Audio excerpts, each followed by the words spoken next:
আজ একেবারে একটা নতুন ধরনের ভিডিও নিয়ে এসেছি। অনেক তো কেক খাওয়া হলো, এবার একটু চকলেটের দিকেই যাওয়া যাক।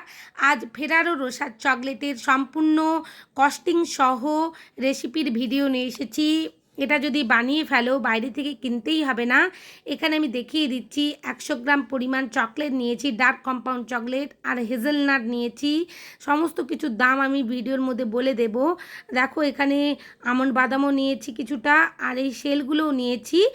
ফেরারো রোসার সেল তোমরা যে কোনো বেকিংয়ের দোকানেই পেয়ে যাবে। আর এখানে প্রথমেই আমি কড়াইয়ের মধ্যে হেজেলনাট যতটা লাগবে আমার বাদাম ততটাই আমি এখানে ভালোভাবে একটু ড্রাই করে নিচ্ছি। খুব ভালোভাবে এরকম শুকনো কড়াইয়ের মধ্যে একটু গ্যাস ওভেনের ফ্লেমটা একেবারে কম করে ভেজে নিতে হবে হালকা হাতে। বাদামের যে একটা কাঁচা ভাব থাকে সেটা চলে যাবে, কোনো রকমের গন্ধও থাকবে না, আর খেতেও খুব মুচমুচে হবে যখন চকলেটের সাথে এটা খাওয়া হবে। সমস্ত পদ্ধতিটাই দেখিয়েছি কিভাবে বানিয়েছি, বাড়িতে অবশ্যই বানিও তোমরা। আর এই ধরনের চকলেটগুলো অনেক কস্টলি, অনেক দামে আমাদেরকে বাজার থেকে কিনতে হয়। যদি বাড়িতেই বানানো যায় কি অসুবিধে। এখানে দেখো আমি 2 রকমের বাদাম শুকনো কড়াইয়ের মধ্যে ভেজে রেখে দিয়েছি, ঠান্ডা হলে আমি প্রসেসিংটা করব। এরপরে সেই ফাঁকেই আমি চকলেটটা মেল্ট করে নিচ্ছি। চকলেটটা ডবল বয়লার পদ্ধতিতে আমি মেল্ট করছি। তোমরা এখানে 3 বার করে মাইক্রো ওভেনে 30 সেকেন্ডভাবে রেখেও করতে পারো, কোনো অসুবিধে নেই। খুব ভালোভাবে আমি চকলেটটা মেল্ট করে নেব। এখানে আমি 100 গ্রাম পরিমাণ চকলেট নিয়েছি, ডার্ক কম্পাউন্ড। সমস্ত কিছু আমি রেডি করে নিয়ে চলে এসেছি। এখানে প্রথমেই আমি বাটির মধ্যে একটু চকলেট এসেন্স দিয়ে দিচ্ছি। এখানে কিন্তু অবশ্যই অয়েল বেস এসেন্স তোমরা ইউজ করবে, কখনোই এমনি ওয়াটার বেস এসেন্স বা ওয়াটার বেস কালার এই চকলেট বানানোর ক্ষেত্রে ইউজ করবে না, তাহলে চকলেটটা জমে যেতে থাকবে। আমি এখানে অয়েল বেস একটু এসেন্স দিয়ে দিয়েছি, দিতেও পারো নাও দিতে পারো, স্কিপও করে যেতে পারো। এবার আমি চকলেটের সাথে এখানে হেজেলনাট চকো স্প্রেড যেটা বাজারে অ্যাভেলেবল, তোমরা খোঁজ নিয়ে দেখতেই পারো, সেটাই আমি এখানে 1 টেবিল স্পুন একেবারে ভরে দিয়ে দিলাম। আর ভালোভাবে মিশিয়ে নেব চকলেটের সাথে, ডার্ক কম্পাউন্ড চকলেটের সাথে হেজেলনাট চকো স্প্রেডটা আমি ফিলিংয়ে দেব। এখানে যে প্যাকেটটা, এটা ফেরারো রোসার চকলেটের সেল বলা হয়। এগুলো বেকিংয়ের দোকানে পাওয়া যাবে, যেখানে বেকিংয়ের জিনিস কিনতে পাওয়া যায়। আর এই প্যাকেটটার মধ্যে মোট 24টার মতন থাকে, 20 থেকে 24টার মতন। এখানে আমি 10টা সেল বের করে নেব। মোট 5টে চকলেট আমি বানিয়ে দেখাবো, আর বাকিটা রেখে দেব, আমি আবার পরে বানাবো, একসাথে সমস্ত বানাবো না। দেখো আমি এটা চকলেটের ক্লাস করে আসার পরই ভাবলাম যে যেহেতু এই ধরনের চকলেটগুলো ভীষণভাবে কস্টলি, তো এটাই কেন না বানিয়ে দেখাই তোমাদের সাথে। তো সেইভাবেই আমি বানিয়ে দেখাচ্ছি। যেভাবে আমি হেজেলনাট এখানে স্প্রেডটা আমি মিশিয়েছিলাম চকলেটের সাথে, সেটাই ফিলিংয়ের মধ্যে দিয়ে দিচ্ছি। সমস্ত সেলের মধ্যে আমি দিয়ে দেবো অল্প অল্প করে। কতটা করে পরিমাণ দিচ্ছি তোমরা দেখে নিশ্চয়ই বুঝতে পারছো। আর এই সেলের ভেতরে আমি একটা করে হেজেলনাট বাদামও দিয়ে দেব। এই চকলেটগুলো বাজারে তোমরা 35 থেকে 40 টাকা পিসে কিনবে, তোমরা একটু খোঁজ নিয়ে দেখবে বা অনলাইনে একটু সার্চ করে দেখে নিতে পারো। কিন্তু এগুলো যদি বাড়িতে বানানো যায় অন্তত কিছুটা আমাদের বাচ্চারাও ফ্রেশ জিনিসও খাবে, আর আমরাও একটা ভালো জিনিস বানাতে পারবো। আমি সেই জন্য এই রেসিপিটা খুব সুন্দরভাবে তোমাদের কাছে উপস্থাপন করলাম। আর দেখো এখানে যে খুব সুন্দরভাবে আমি জয়েন করে নেব। এই সেলগুলোর দাম এক একটার দাম 3 টাকা। তার মানে আমি এখানে 10টা সেল ইউজ করছি, 5টা চকলেট বানাবো। আর সমস্ত কিছু কস্ট আমি বের করেছিলাম। এক একটা চকলেটের দাম 7.5 টাকা থেকে 8 টাকা পড়বে। এই 20 থেকে 24টা সেলের প্যাকেটের দাম ছিল 60 টাকা। আর এক একটা সেল তাহলে আমাদের 3 টাকা করে পড়ছে।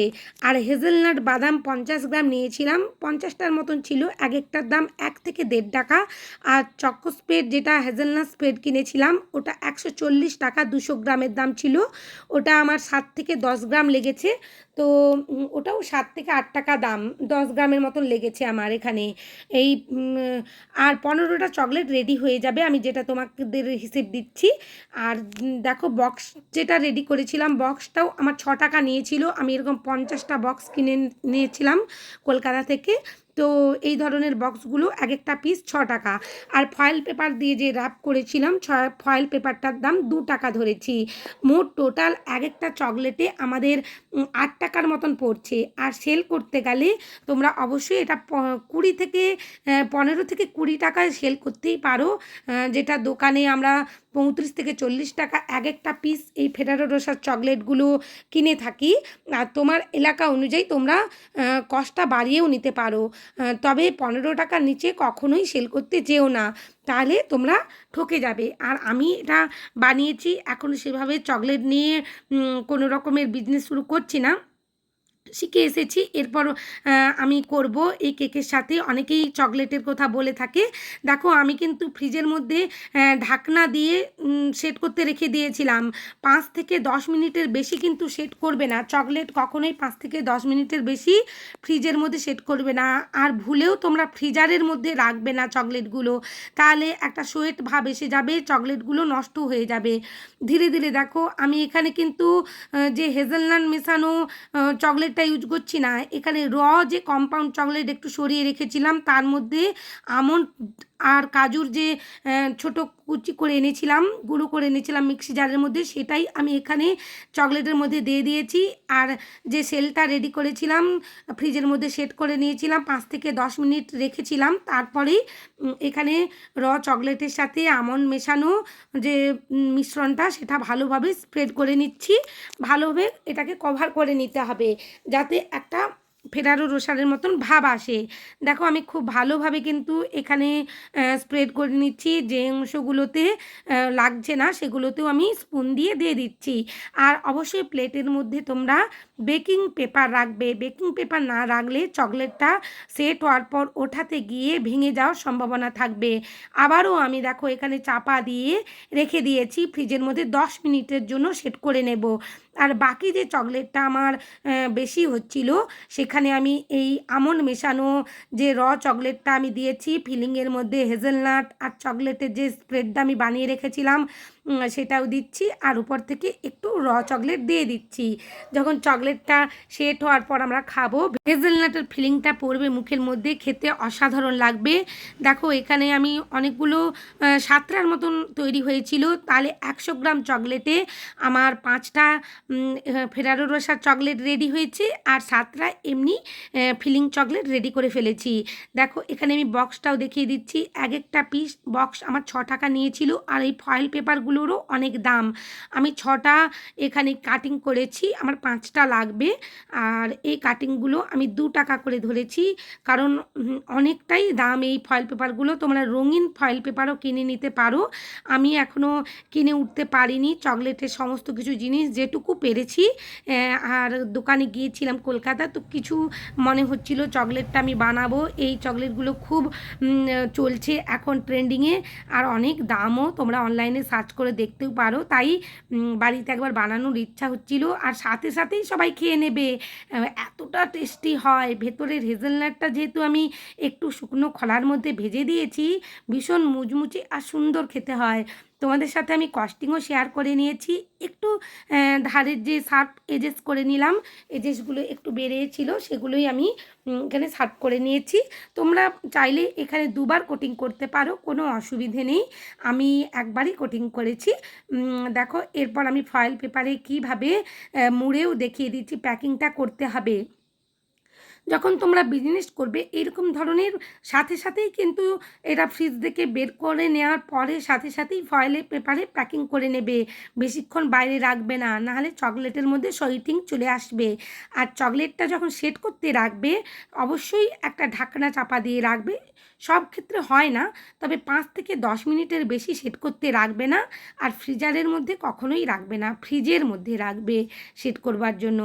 আর সবসময় চকলেটগুলো ফ্রিজ থেকে সেট হয়ে যাওয়ার পর, বের হয়ে যাওয়ার পর, এগুলোকে এরকম ফয়েল পেপার, রঙিন ফয়েল পেপারে প্যাক করে নিয়ে বা মুড়ে নিয়ে এরকম বক্সের মধ্যে রেখে দেবে। এটা তোমরা ফ্রিজেও রাখতে পারো বা নর্মাল টেম্পারেচারেও রাখতে পারো, কোনো রকমের অসুবিধে হবে না।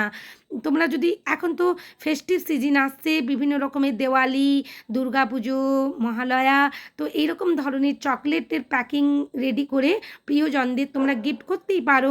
বাইরে আমাদের যে সমস্ত প্রিয়জনরা থাকেন, তো পুজোর সময় ওনারা আসবেন ছুটিতে, আনন্দ পাবে, এরকম ধরনের যদি প্যাকিং করে একটা চকলেটের বক্স তাদেরকে উপহার দাও, তো খুবই খুশি হবে ওরা।